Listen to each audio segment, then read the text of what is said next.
good evening, my lovely intellectual advisees. This is Sarah with your academicadvisor.com coming to you today for our weekly Wednesday walk. And this is where we do a quick under 3-minute tips related to higher education. Now for today's talk, I was inspired by something I mentioned in last week's video, which I'll pin below, that had to do with peer mentorship and how that can help mitigate imposter syndrome. And I thought, a lot of people might not know what imposter syndrome is and who all it affects and how you can avoid feeling that way. So first of all, know that imposter syndrome is basically thinking that you do not belong wherever you are. So in higher ed, it could be that you feel like you're an imposter, that you shouldn't have been admitted into your program, that you're not going to successfully complete the program, that somehow you bamboozled people into thinking you were smart. I suffer from this. I can tell you I know faculty who suffer from this.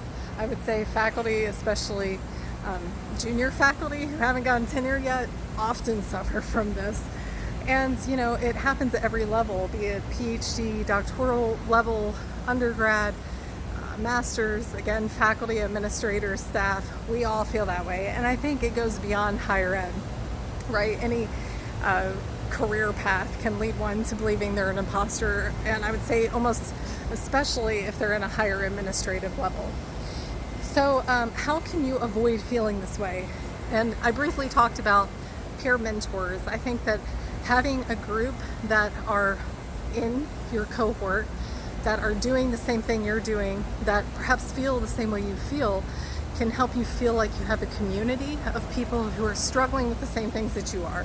So I do think it's important to have a support group of peers, and again, ideally in your cohort, that you can go through this journey with together. But my number one tip, and I'll keep it brief because we got less than a minute, is fake it until you make it. I know there's so many self-help gurus that suggest that you do this, be it about happiness or whatever. If you want to become a millionaire, you look a certain way, you act a certain way, you dress a certain way, and you can do it. You fake it until you make it.